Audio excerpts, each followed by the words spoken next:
Bonjour et bienvenue dans ce nouvel épisode.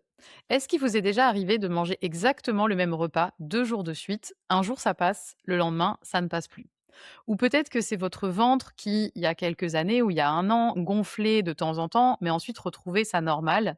Et aujourd'hui, c'est plus le cas du tout, il ne dégonfle plus jamais. Si c'est votre cas, vous vous dites peut-être, mais ça n'a aucun sens, mon corps n'a aucun sens, et il est totalement imprévisible. En réalité, je vous répondrai que non, votre corps suit une logique qui est très précise et c'est une logique qui n'a pas seulement à voir avec ce que vous mettez dans votre assiette. Aujourd'hui, dans cet épisode, je voulais vous parler d'une notion qui est essentielle en santé, selon moi, et que je retrouve beaucoup dans ma pratique, c'est la notion de capacité. Et pour comprendre cette notion, j'aime bien utiliser une image qui est assez simple, dont je parle beaucoup en consultation. Imaginez que chacun d'entre nous avance dans la vie avec un seau. Certains vont avoir un grand seau, d'autres un plus petit. Et chaque jour, en fait, ce seau va se remplir avec, ce que l'on mange, bien sûr, évidemment, l'alimentation est un pilier, mais aussi avec, par exemple, le manque de sommeil, le stress, les émotions, les responsabilités, l'inflammation aussi, les infections qu'on peut avoir ou qu'on a pu avoir par le passé, les expériences difficiles, la charge mentale aussi qu'on connaît bien et parfois même avec des choses dont on n'a même pas conscience. Et pour commencer, si vous écoutez cet épisode aujourd'hui, il y a vraiment de fortes chances que vous soyez quelqu'un qui cherche des réponses depuis longtemps à vos problèmes digestifs. Vous avez probablement déjà essayé beaucoup de choses. Vous avez certainement changé votre alimentation, retiré des aliments, testé différents protocoles, lu des livres, écouté des podcasts, consulté plusieurs professionnels et peut-être qu'à force, vous avez l'impression que comprendre votre digestion, c'est devenu vraiment un travail à temps plein. Et je comprends ça, mais j'ai envie de vous dire que si vos symptômes sont encore présents aujourd'hui, ça ne veut pas dire que vous manquez de volonté, ça ne veut pas dire non plus que vous ne faites pas assez bien les choses, c'est souvent ce que j'entends malheureusement, et ça veut peut-être simplement dire qu'il manque une partie de l'équation. Et peut-être que cette partie de l'équation, c'est ce dont je vais vous parler aujourd'hui, c'est ce fameux saut. Alors la première chose à comprendre, c'est qu'on ne part pas tous dans la vie avec le même. La taille du seau va dépendre de beaucoup de facteurs. Ça va dépendre de notre génétique, de l'environnement dans lequel on a grandi, des expériences qu'on a vécues aussi, des périodes difficiles qu'on a traversées et surtout du soutien qu'on a eu pendant ces périodes-là. Parce que certaines personnes ont vécu des événements très difficiles, mais ont été bien entourées, soutenues, accompagnées. Elles ont eu des figures d'attachement qui étaient sécures, qui étaient présentes pour les aider, pour les soutenir. Et puis d'autres ont vécu des choses qui pouvaient sembler moins graves, vues de l'extérieur, mais qu'elles ont dû porter toutes seules. Et ça change énormément de choses. Parce que notre système nerveux, il regarde pas uniquement ce qui nous arrive, il regarde surtout si on a les ressources pour y faire face. Et donc avoir une figure d'attachement ou des gens qui nous aident, quand on traverse quelque chose de difficile, ça, c'est vraiment une ressource pour nous, pour notre système nerveux. Et ce calcul de savoir si on a les ressources pour faire face à ce qui nous arrive, à ce qu'on traverse, ce calcul-là, notre système nerveux et notre corps, il le fait en permanence. Il le fait tous les jours. Et la question qui se pose est simple finalement, c'est quelle est ma capacité aujourd'hui et quelles sont les demandes qui pèsent sur moi aujourd'hui. Donc ça, c'est le calcul qui se passe en permanence dans notre corps, notre système nerveux.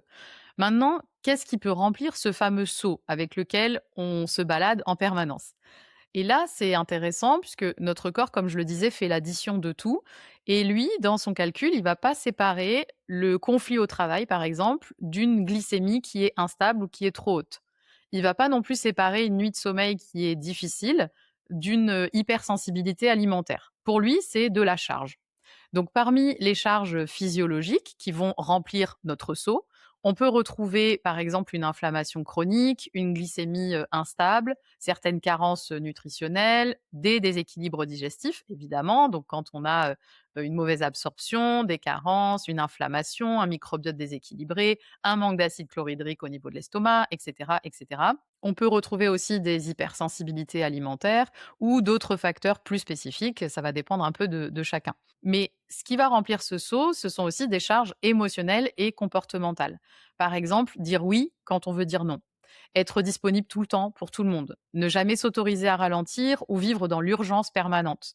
Aussi se comparer aux autres, et alors des réseaux sociaux, c'est malheureusement assez fréquent. Surréfléchir ou suranalyser aussi tout.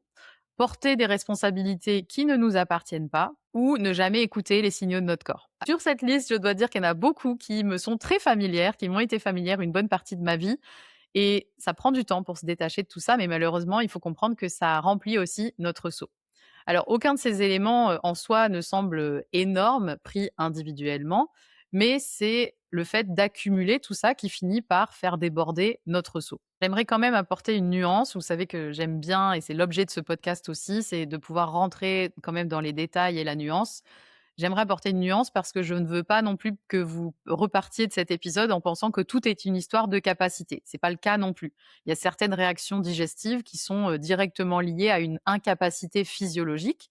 Je pense par exemple, si je dois prendre un exemple, celui du lactose, donc des produits laitiers. Une personne qui ne produit plus suffisamment de lactase du fait de sa génétique par exemple, peut réagir systématiquement et immédiatement lorsqu'elle consomme la moindre miette d'un produit laitier. Dans ce cas-là, c'est pas une histoire de seuil variable, c'est une incapacité physiologique qui est bien réelle. Maintenant, dans beaucoup d'autres situations, notamment lorsqu'une personne me dit: «Ben, je ne comprends pas, j'ai mangé exactement la même chose la semaine dernière et ça allait très bien et là aujourd'hui ou hier, c'est pas passé». Alors là, la question, ça elle devient assez intéressante parce que le repas est identique, mais le seau, lui, ne l'est peut-être pas. Le contenu du seau, en tout cas. Donc, c'est là qu'intervient la notion de seuil. Si on prend l'exemple de l'histamine, par exemple, c'est un très bon exemple pour comprendre cette capacité de remplissage de notre seau et ce seuil de tolérance. Peut-être qu'un jour, vous mangez, je sais pas, du poisson fumé avec des aliments frais, des légumes frais et tout va bien se passer. Mais un autre jour, vous allez manger exactement le même plat avec ce poisson fumé, ces légumes frais, sauf que vous avez déjà bu plusieurs cafés dans la matinée, vous avez mangé aussi du chocolat, vous allez manger un petit morceau de fromage, après le repas et aussi vous traversez peut-être une semaine qui est stressante, vous avez mal dormi, les enfants sont malades et là, le même poisson fumé, le même plat ne passe plus. Le problème, c'est que parfois, bah, notre seau était déjà bien rempli, trop rempli d'autres choses et c'est là que ça déborde. Et c'est exactement ce que j'observe très souvent en consultation avec des personnes qui développent des symptômes de plus en plus forts ou des réactions de plus en plus fortes à certains aliments. Et parfois, ça s'explique par le fait que leur système immunitaire est déjà extrêmement sollicité ou de plus en plus sollicité, que leur digestion est de plus en plus fragilisée et que leur système nerveux fonctionne déjà depuis longtemps en mode alerte. Alors évidemment, ces systèmes sont intimement liés et j'en ai déjà parlé dans d'autres épisodes, mais on sait que quand on ne digère pas bien, on n'a pas une bonne capacité digestive, on va se retrouver avec des aliments qui sont partiellement digérés, qui arrivent dans les intestins, partiellement digérés, qui créent de l'inflammation, qui déséquilibrent le microbiote, qui peuvent créer une hyperperméabilité intestinale et puis ça va, sursolliciter le système immunitaire qui est derrière et puis il y a aussi un lien avec l'axe intestin-cerveau. On le sait avec, cet axe qui communique, tout au système nerveux, au cerveau et il y a vraiment un lien entre ces systèmes-là et c'est aussi ce que confirme la littérature scientifique. Une étude publiée en 2024 par, l'université, UCLA, donc l'université de Californie à Los Angeles, a montré que les personnes qui avaient vécu davantage d'expériences difficiles dans l'enfance présentaient environ 2 fois plus de risques de développer un syndrome de l'intestin irritable. Donc c'est pas rien, on le sait depuis longtemps quand même que les, les expériences difficiles dans l'enfance ont un lien, direct, ont en tout cas augmentent la probabilité de déclencher certaines maladies à l'âge adulte et ce qui était particulièrement intéressant dans cette étude, c'est que les chercheurs ont essayé aussi de comprendre pourquoi. Pourquoi ces expériences difficiles dans l'enfance menaient plus facilement à un syndrome de l'intestin irritable. Et ils ont vu visiblement que dans la majorité des cas, c'était dû à l'anxiété. C'est-à-dire que les expériences difficiles dans l'enfance généraient un comportement anxieux par la suite qui, lui, favorisait le syndrome de l'intestin irritable. Alors, ce que montre cette étude, c'est que des expériences difficiles peuvent vraiment réduire durablement la capacité d'adaptation de notre système nerveux, de notre système de manière générale, et augmenter le risque de troubles digestifs. Autrement dit, ce que nous vivons et surtout la manière dont nous l'avons vécu ne disparaît pas simplement parce que les événements sont terminés. Le corps va garder parfois, en fonction de comment on l'a vécu, la trace de ces expériences sous la forme d'un système qui reste plus facilement en état d'alerte. C'est-à-dire qu'on vit quelque chose de difficile et en plus on n'a pas eu les ressources à ce moment-là, on n'a pas été soutenu, on n'a pas eu les ressources pour y faire face correctement, on va rester bloqué dans un état d'alerte et quand notre système est déjà mobilisé pour gérer cette alerte de fond et parfois on cumule en plus, hein, plusieurs événements, traumatisants qui renforcent cette alerte de fond. Là, notre système va disposer de moins de ressources pour faire face aux autres demandes du quotidien. Donc c'est exactement l'idée du seau dont je vous parle depuis le début de cet épisode, c'est que plus il y a de choses dans notre seau, moins il reste de place avant que ça déborde. Mais si je vous explique tout ça, c'est pas pour que vous ayez ensuite l'objectif de ne plus jamais ressentir le moindre symptôme. D'ailleurs, c'est pas comme ça que je vois la santé du tout. Pour moi, la question c'est pas de se demander comment je fais pour ne plus jamais réagir, mais c'est plutôt de se demander comment développer suffisamment de capacités pour que je reste flexible lorsque la vie m'en demande davantage. Parce que la résilience, c'est pas l'absence de réaction. La résilience, c'est plutôt la capacité à revenir à l'équilibre plus rapidement quand la vie nous fait traverser des épreuves, nous malmène ou nous en demande davantage. Et pour vous partager ce que j'ai pu observer chez moi au fil des années, pour illustrer tout ça, je vais vous donner un exemple concret. Je suis partie récemment en vacances pendant 2 semaines et pour moi, voyager, ça passe aussi par l'assiette. J'adore le tourisme culinaire et j'adore découvrir les spécialités locales, tester de nouveaux plats, et cetera. Et pendant toute la première semaine, vraiment, j'en ai profité. J'ai goûté à plein de choses qui me faisaient envie. Bon, j'étais jamais dans un extrême absolu, mais j'ai goûté à plein de choses et vraiment, je me suis fait plaisir. Puis, au milieu de la deuxième semaine, j'ai commencé à remarquer certains signaux, un petit mal de tête, une digestion qui était un peu plus lente, une sensation que mon corps commençait à me dire: Attention là, tu manges des choses qui ne te conviennent pas trop, tu approches de ta limite». Et vraiment, c'est là toute la différence et je me suis fait la réflexion à ce moment-là. Aujourd'hui, je sais reconnaître ces signaux-là. Je sais quand mon seau, justement, commence à se remplir et peut-être commence à déborder. Et donc, je sais aussi comment ajuster certaines choses.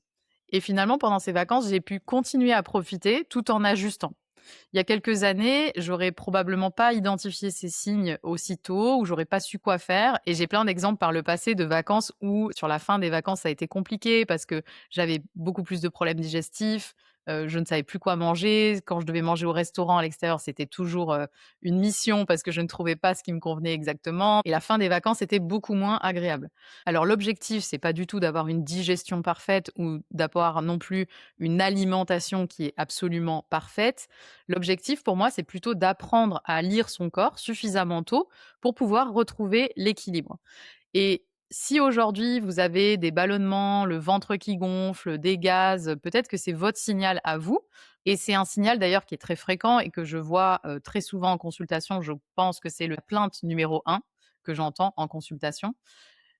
Et un ventre gonflé, en fait, ça peut avoir plein de causes différentes. Donc c'est exactement pour ça que j'ai créé un quiz gratuit qui vous aide à identifier la cause de vos gaz, de vos ballonnements, de votre ventre gonflé. Et avec ce quiz, vous obtenez en quelques minutes, après quelques questions, un profil associé à une vidéo dans laquelle je vous explique quelles pourraient être les causes possibles en fonction de vos réponses qui peuvent entretenir aujourd'hui vos symptômes et les pistes aussi que vous pouvez commencer à explorer. Et vous trouverez le lien de ce quiz dans les notes de l'épisode. Pour terminer, j'aimerais parler de 2 choses. Quand on se rend compte que notre seau est déjà bien plein ou qu'il commence à déborder, qu'est-ce qu'on peut faire? Alors évidemment, on parle souvent du fait de vider son seau, mais pour moi, il est aussi important de commencer à augmenter sa capacité. Et c'est 2 processus qui se déroulent en parallèle. On va vider le seau en réduisant progressivement les charges, inutiles, de toutes les charges dont on a parlé et on va aussi augmenter la capacité en développant davantage notre résilience, notre flexibilité. Que ce soit au niveau digestif, immunitaire, émotionnel, nerveux, parce que finalement, restreindre, sa vie pour protéger son système nerveux, c'est comme restreindre son alimentation pour protéger sa digestion. Ça soulage à court terme, mais ça va vraiment réduire notre capacité à long terme et finalement ça nous enferme. Quand on réduit en permanence notre alimentation, bah, oui, on digère peut-être un peu mieux, on a moins d'inconfort, mais par contre, au bout d'un moment, bah, on est complètement enfermé dans cette, alimentation qui est hyper restrictive, qui devient ennuyeuse, qui impacte aussi notre vie de famille, notre vie sociale et cetera et c'est la même chose avec notre système nerveux. Si en fait, on est en insécurité permanente et il y a beaucoup de configurations de choses de la vie qui nous font peur. En fait, si on les évite en permanence, bah, on s'enferme dans une vie qui est très restreinte et qui finalement n'est pas épanouissante, non plus. Donc l'objectif, c'est évidemment pas de rétrécir et de restreindre notre vie, notre alimentation et cetera, mais c'est plutôt d'agrandir notre capacité. Alors après avoir écouté cet épisode, peut-être que cette semaine, vous pouvez simplement observer, pas changer, pas corriger, juste observer ce qui se passe les jours où votre digestion se dérègle. À ce moment-là, vous pouvez vous demander: «Qu'est-ce qui, peut-être, a rempli mon seau aujourd'hui ou dans les jours qui ont précédé cette semaine?» Et là, vous serez peut-être surpris de la réponse parce que peut-être que vous vous rendrez compte, en mettant de la conscience dessus, que, en fait, vous avez mal dormi, que, c'est le mois de juin et que vos enfants sont intenables à l'idée des vacances, qu'il y a plein d'événements sociaux au mois de juin, plein de spectacles de fin d'année et cetera, que vous avez peut-être moins bien mangé parce que c'était un peu la course, que vous avez grignoté des choses qui vous conviennent moins, que au travail, on vous demande beaucoup de choses, que vous devez boucler des projets et cetera et cetera et cetera, et en mettant de la conscience dessus, vous vous direz peut-être: «OK, là mon seau, il était bien plein, il a été bien chargé ces derniers temps». Parce que finalement, ils ne nous disent pas que notre corps, il est cassé. Souvent, j'entends cette expression qui est assez rude: «Mon corps est cassé, il arrive plus à faire telle chose, c'est fini, je récupérerai plus jamais ma capacité digestive ou autre», et c'est assez horrible comme vision des choses et heureusement, c'est pas le cas. Notre corps n'est pas cassé et nos symptômes, ils sont là pour nous dire justement que notre seau, il déborde. Alors heureusement, un seau, ça se vide, et dans le cas de la santé, notre seau fictif, on peut aussi l'agrandir.